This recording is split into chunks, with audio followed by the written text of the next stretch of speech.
welcome to my channel called IFRS Financial Statements in Excel. Why not? In this video, I will be taking you through a bespoke model which has been built. So let's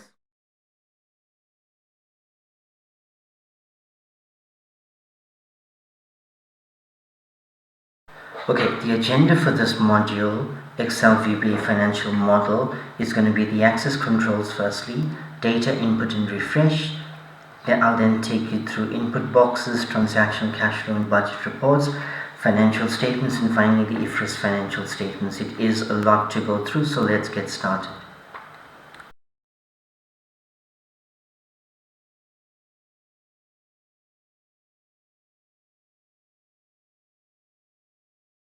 I want to take you through the last and most exciting part of this entire project. So again, if I go to master menu, click my name, go to check, come up with admin access, you will now see that there's a thing called audited annual financial statements, right, which is right here in my admin menu. So again, I'm going to show you, I go to my name, I go to check, I go to admin access, and I now can see audited financials. If I click on that, you will now see that I can see my entire financial statements in Excel. So there's the salient features, there's the index from the financial statement, there's the director's report, director's report exactly as it should be, the auditor's report, audit report 2, even with the auditor's signatures, the director's presentation, the balance sheet. You notice now, normally we know financial statements have two, 1 year and the previous year, so there's two, but in here now we've got 2022, 3, 4 and 5 is as actually now, which would be the 11th of October. So that date would be exactly the figures coming in here would be linked in from the trial balance. So then we have our comprehensive income statement, we have our statement of changes in equity, cash flows, accounting policies exactly as per our audited financial statements, the second accounting policies, more accounting policies. This is our fixed asset note. So this is showing your depreciation, your cost, your categories, and remember all of this is coming straight out of the data that we've pulled out of the system. So now if we have a new furniture and equipment, it will come in here. The depreciation policy is in here, so there's the depreciation policy. It's tied back up to the 10 years, the 5 years, the actual policies in here. Now, can you imagine when you do this monthly, you could actually have your 5-month or your 4-month depreciation and nothing needs to be done, only just at year end. So effectively, when your auditors come in, you produce this, and you've got your accounts receivable, you've got your prepaids, got the breakdown of everything, your cash and bank, your payables. You see the these are just schedules that could be used for your auditors. So that's your amounts in advance. These are the people, those are the accounts. You've got your grants in advance, your provisions, your revenue, other income, surplus income tax. These are the notes to the financials, audit fees. Now this is the detailed income statement, because you notice again here 2022, 3, 4 and 5 being as of now. Now we could actually change this to anything we wanted to, so we could even look at month to month even in the sheet, but it is a detailed income statement. It does show you the bad debts, the auditor's remuneration, everything is in here, and then as we said that there is 4616, so it balances back to the trial balance, because remember all of this is pulling straight from the pivot data, so from our information that we are getting. Now the best part about this is that if we go right to the beginning of the sheet, we will see that there is a box here called, I just want to get right to the front. In the front page, we can print this annual financial statement. So we could say print the annual financial statements, and what it would do is it would print it in Excel, in PDF. So if we look at our PDF, this is what it would print. So if we go to PDF, this is the PDF document that is printed. So we got there the 29 pages, we've got the general information, we've got the index, we've got the audit report, we've got the nature of business, the financial position being the balance sheet, which would all be populated 2022, 3, 4. We've got the income statement. Again, we're getting 4 years of information. We got the statement of changes in equity, the cash flows, the notes to the financials, everything done exactly this data comes straight from the audited financial statements, which is the starting point. And obviously it all complies with IFRS because that was previous years, and we don't, everything in here is being updated via the template, and there has been separate alignment with respect to each number. So it has taken a lot of time, but it is done and can be used at any time. So this is page 22, 3, 4, 5. Page 29 will be our detailed income statement, which you will see here. There's our detailed income statement, page 29, and there's the breakdown there. Okay, so we have a detailed income statement, we've got actual bad debts, and remember, all of this is pulling straight out of the system. So the software companies should have already approved and created this, but for some reason they have not. But it's being done now, so maybe we can use the system, and we can get in front of this, and we can start making a difference. So that's kind of where we are in terms of what we can do with this system. My background is that I'm a chartered accountant with over 20 years of experience. I've worked for very large and very small companies. There's a key frustration with respect to the way accounting packages are designed, even by major software players. There's a constant conflict between IT and accounting from what I've seen. IT people don't seem to want to understand finance, and finance people don't seem to want to understand IT, and nor should they be forced to. So it's IT versus accounting. We've all been involved in the project design phase where the IT people in the department says, you didn't say that, and the accounting people say, but it's obvious, I just want to see that. And then it's back to the drawing board, and it takes 2 or 3 weeks before we can even get any improvements. I've seen situations where creditors in major packages have been shown as a debit. I've seen over 20 definitions of interest paid, when all we want is a simple figure of what was interest paid, yet interest accrued and interest received in advance are all shown as interest paid, and then we need to go through a trial and error to discover the exact figure that we want. I've also seen long lists of numbers displayed without a total. My objective is that I love to teach and network. I want to have a chance to make a difference. I'm prepared to work closely with you, your accounting and your IT departments to make this a reality. The system can be updated based on specific needs. My contact details are, my email address is vivek.manicum@gmail.com. This will be included in the comments down below.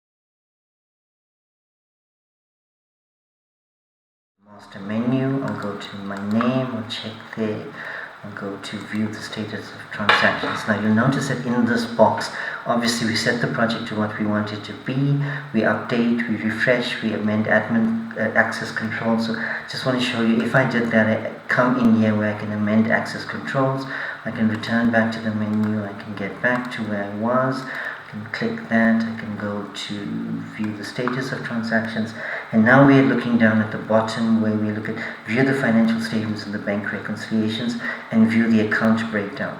Also here I've got the view the status of the transactions, I can view project cost to date, I can view the chart of expenses versus budget, and maybe I should take you through that. If I looked at this particular project and I want to see the chart of expenses versus budget, just click on that, and that gives me a nice grid of where I'm under or over budget in respect of each of the expenses. So that just gives you a good feel of where you are for this particular year. You're over budget there, you're under budget there, and just to show your project funder exactly where you are and what you're doing and what's going to be happening. Remember, all of this is coming out real time without any changes being made to the data, so it's coming straight out of the system. Okay, and then once you refresh the data, obviously things will change in terms of what you have left. Okay, return to the menu, come back here, then go to, okay, let's look now at the financial statements and how that would show. Okay, not there, we're going to go to the financial statements. Okay, check. Okay, view the status of the transactions And you will see now that if I do go to the financial statements and the bank recon, it takes me to the income statement.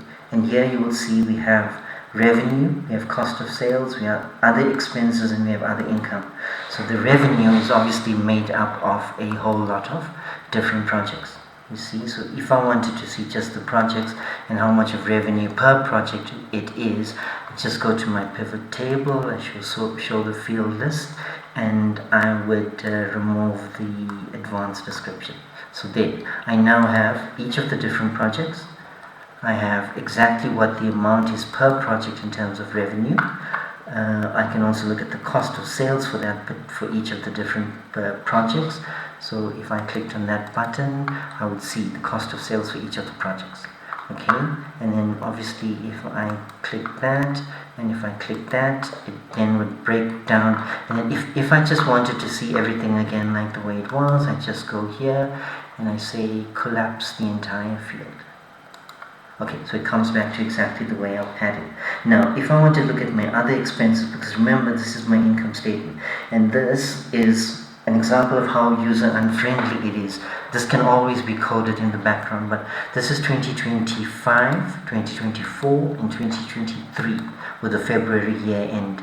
This is the cost of sales. If I look at other expenses, okay, now it gives me the breakdown of every single one of the other expenses, like it is in the detailed income statement. Now we'll show you how this detail pulls through. So in particular, when we did this is 2025, 4 and 3. These numbers all balance back up to our 2023 audited financial statements because it's coming straight out of the trial balance. That was the net revenue, that was the net profit, that was the revenue. So this effect for this year all balances back. This obviously also all balances back to February 2024, and now year 7 would actually be, because it's real time updated, this is now going to show you up until now 2024 October for the 2025 financial year. Now say I make changes to this, say I change this, and say for example I wanted to see updated the pivot table, and I said let me see the breakdown per, so go to the field list, and now say I wanted to see the breakdown per region, for example. Okay, so I wanted the region split to be put up here with the rows or with the columns. Okay, you see, that would then show me each of the different regions. You see, Eastern Cape, Gauteng total head office. Each of the different regions, I now am able to see the breakdown for the different regions. Okay, now remember, when I do this pivot table, I'm basically going to mess up my original design of the pivot table, but no fear, because if I go reset the income statement, it reruns the macro and it puts the income statement exactly back to the way it was. Now, not only is this the income statement, but it also shows the balance sheet as well, because the idea is just to maybe show you again, the revenue is now broken up per project.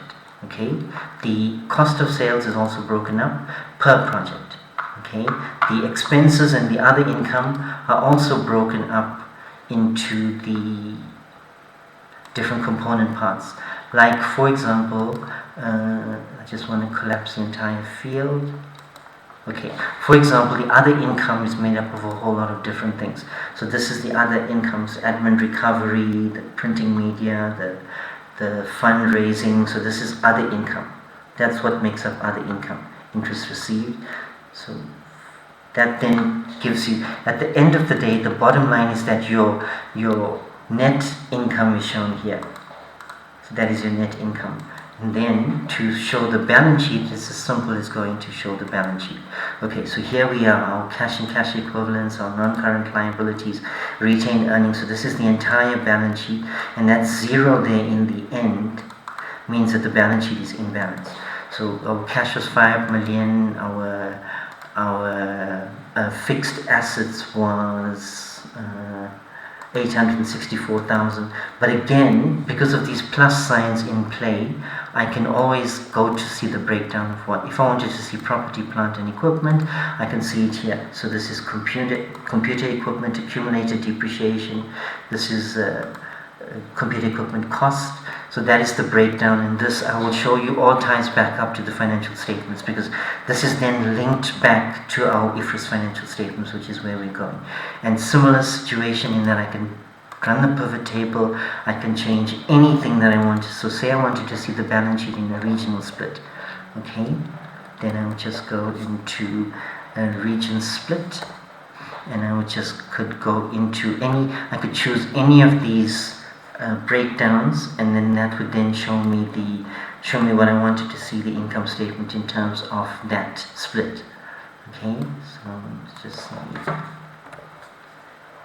This is not a region split in the income statement, but I could just move things from here to there, and you'd see the entire pivot table would change. You see, so I moved it there, and the format of the pivot table is immediately changed. The balance sheet still balances though.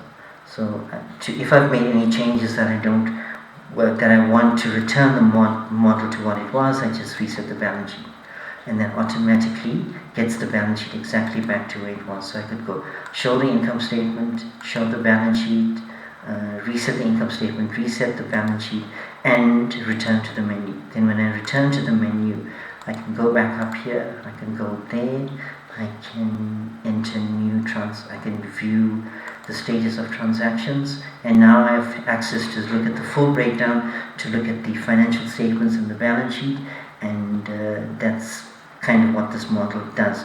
In the next step, I will take you through how we now pull this back into IFRS financial statements, actual model itself. And believe it or not, this is an Excel spreadsheet, which is on one sheet. You can see there's only one sheet at the bottom. There is, however, a button called main menu, which opens up a world of opportunities. So when I click on main menu, I see the different access controls available, where you need to enter unique ID numbers. So say somebody enters a number of 1, 2, 3, 4, and they go check, the system will tell you that number is not recognized. A recognized number for one of the users is 1710, and if I go check, it says welcome. It tells you what they can do. They can edit transactions, they can enter new transactions.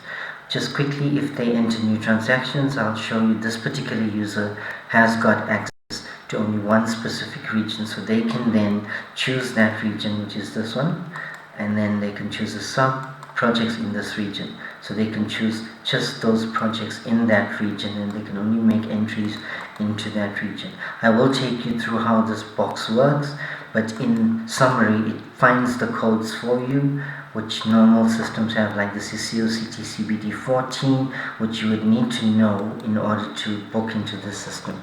But now the model automatically finds the project code for you. So if I said this one, it would then give me the correct project code for that, or it gives me an option for that, and then it gives me the allocated budget expenses that I can put through for this.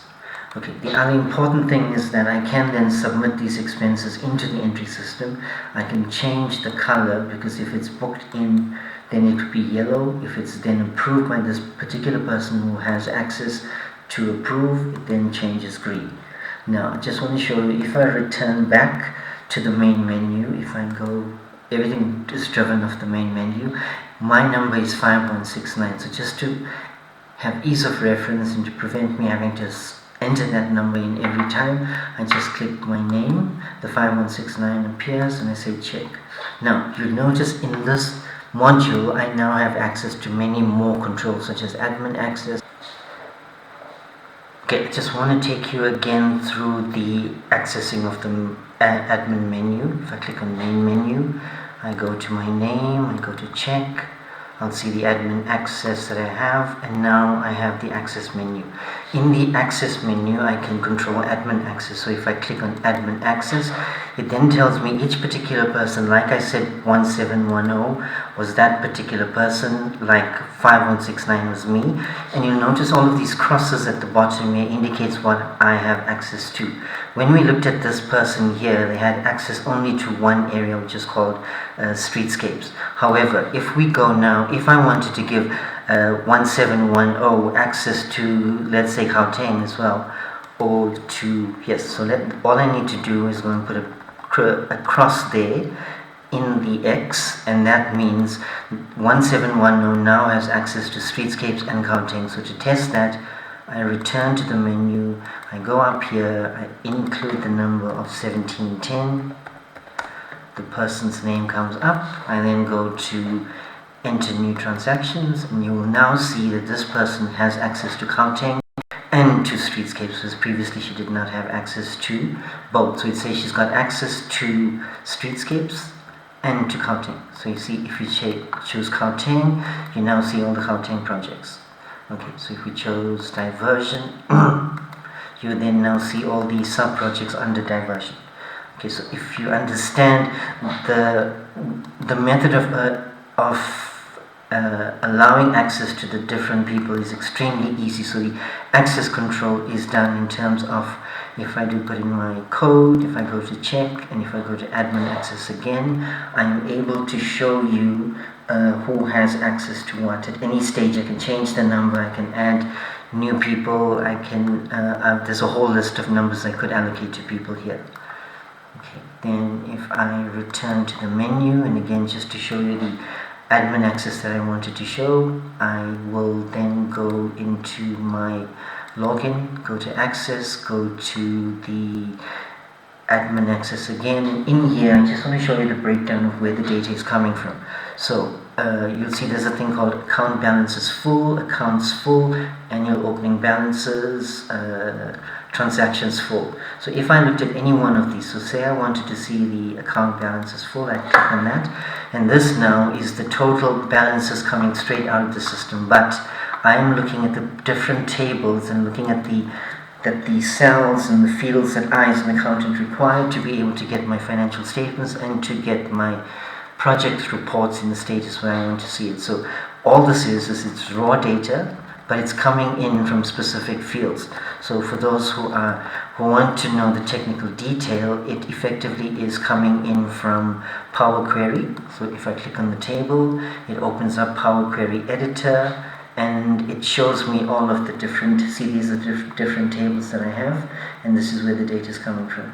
So Power Query Editor, once you refresh the preview, Power Query Editor has got a data source settings, which is then linking directly into the in the Sage Pastel Sage evolution system is being linked into, and all of the data, once it links and once I refresh the preview, everything gets updated, which means that as soon as an account is loaded, or as a transaction is done, it automatically will then pick up that transaction, and my spreadsheet will include another line for that transaction. So it just means that whenever I refresh my spreadsheet, so if I do click here, then I will return to the menu. Yeah, then I'll return to the menu, and then if I go back here to me, check, admin access, there is a refresh the spreadsheet here as well. So I just want to show you transactions full does exactly the same thing. So it's pulling each single thing. It's got the description, it's got the reference, it's got the year, it's got the tax period, the tax amount, the amounts. So every single transaction that gets recorded in your accounting system gets allocated to a table in the background, in a database table, and to interrogate that table, I've had to use Microsoft SQL Server, I've had to use Power Query Editor, but the bottom line is I now have a plug into your accounting software, and this is just a read-only plug, and it shows me all the details, shows me everything that I've wanted, the debits, the credits, and it allows me then to take that master data to look at whatever I want to look at. Admin access then gives me a whole lot of other functions which I can take you through later, but for now, just for purposes of how this works, I just wanted to show you how the allocations work. But I just want to show you as well the input sheet. The input sheet is the sheet where we include, you see there's a transaction number here.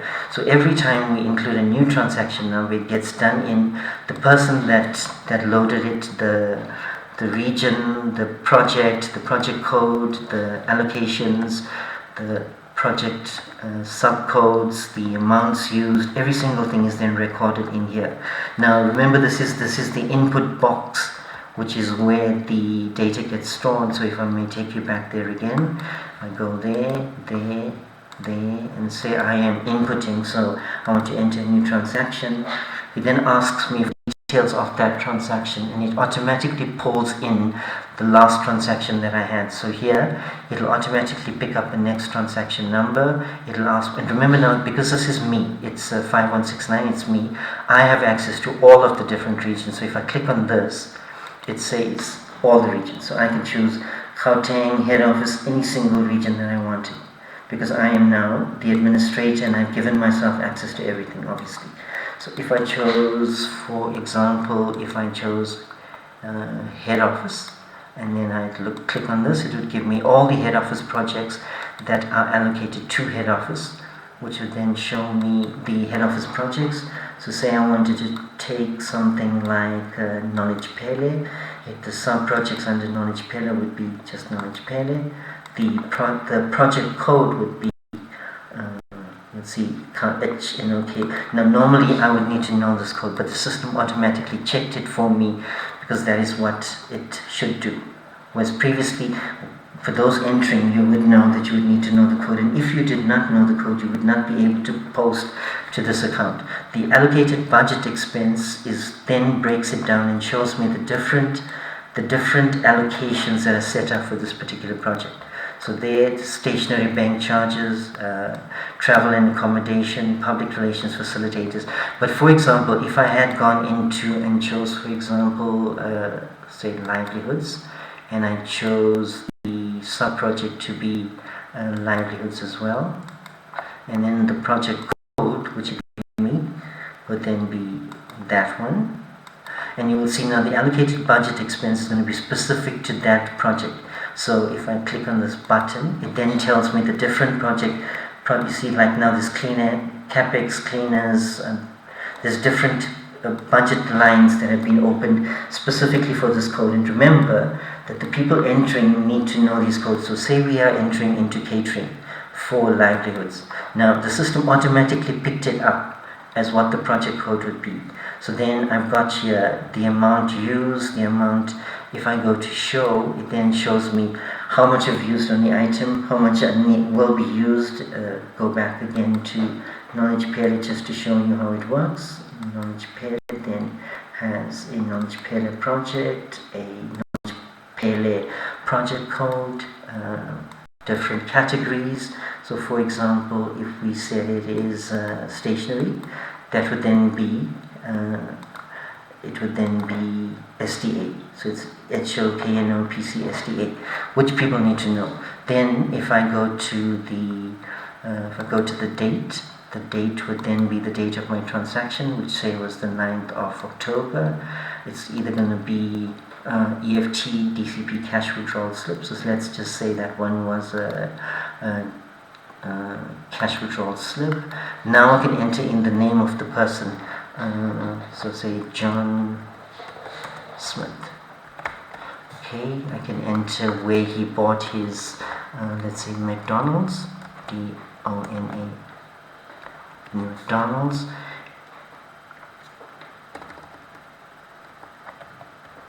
I can enter in the reason for this expense was for food, and then the reference number that is printed on the document, which could be the receipt number, whatever, the internal reference number, the region reference number should they want to put a number, and then the status of the original document. Have they sent it to the head office? Has it been received by the head office? Is it on its way to the head office? Then I can put in any notes that I want to put in here, because the idea is that the people on the ground would then capture this information, and then I would show you that it will be picked up by head office. So say that the example of this trade was 229.90. The tax code is, let's say, 15%. It's calculated the tax amount on that. It's 29.90. It's the tax amount is then 131. So that's the amount. It calculates the VAT. It calculates the net amount. Then if I change the figures, so it could be booked into the system, in which case it would be yellow. It could be approved by me, in which case it would be green, or it could be sent into posting into the system, in which case then it is then blue. Now, once I submit that expense into the system grabs all of this information, it places it into a separate line in Excel. You can see transaction 242 has been recorded. So if I say OK, if I say cancel, if I go back in here, if I go there, admin access, I want to go to the input sheet, and now I'm looking for transaction 242. So there you see, it was there, head office knowledge pele, stationery, the amount used, the date of the transaction, everything is loaded in this particular Excel sheet. So the macro, once it said load transaction, picked up all the details. Okay, now the idea behind this is that if we do return to the menu and we go back to the admin access, and if I show you the upload to Pastel sheet, let's see, so this is the upload to Pastel. Now, this is a particular format in which Pastel wants the data to be loaded. So once we have this data loaded, we don't then go to Sage Evolution. We copy this as a CSV file and you go to import. And once you do that, it'll pull in the data into the system, and then you will just, instead of you having to type in manually the data, it is all there for you. Okay, so that just takes you through how that system works in terms of having to update the system when you want to. So the main idea initially was to set the system up as an entry for transactions, and when you have an entry for transactions, then if you do go and enter the new transaction, and if the person that is entering the transaction would only have access to then just book it into the system. Okay, then if the person who is their supervisor looks at it, they will then have access to check it and approve it. Okay, then once it's approved, it all turns green. Once it's green, it's submitted to head office. Head office check all the details, make sure the documents are all in order, make sure that everything is aligned, and then once head office staff are happy, they then change it to blue. So we send it into posting for Pastel, and then we submit it into the system. Then the idea is, once all the blues are in place, the checks have been done, the documents are all in place, we're now in a place where we can book this into the system. So it uploads into the input sheet, it goes into the Pastel sheet, and then it's ready to be uploaded into Pastel. And when you do see it in Pastel, it'll pick up the codes, it'll pick up this, it'll pick up the name, the head office, which then it'll pick up the VAT, it'll pick up the details, which then means that should you have a different project, say you had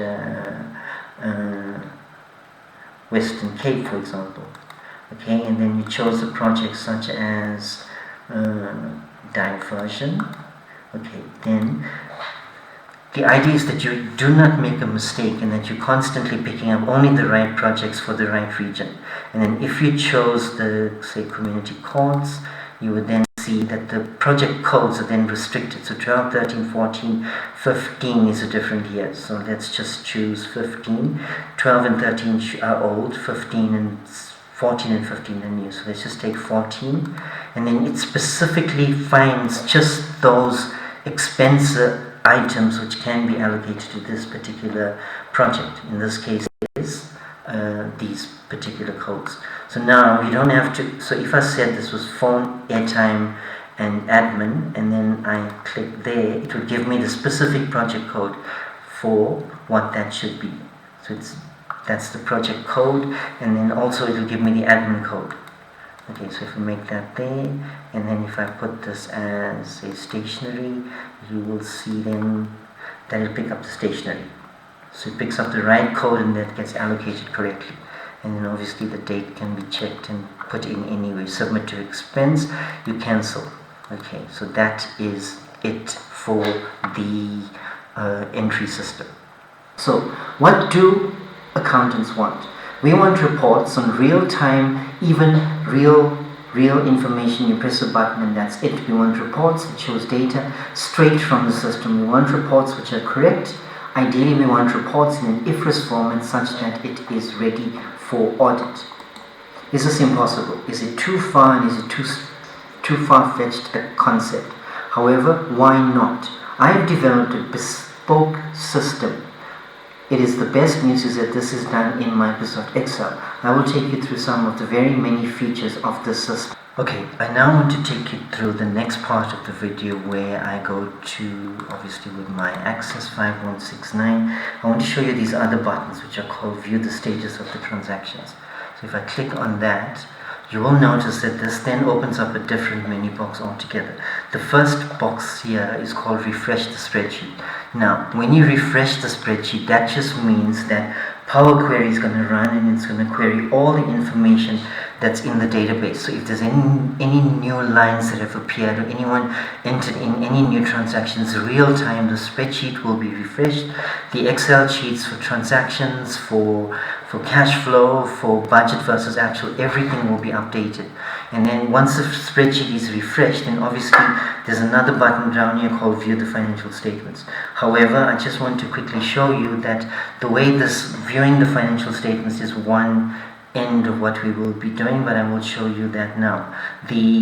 What this then says, okay, because I've loaded it as me, it gives me access to each of the different regions. So say I call this, let's just say head office again.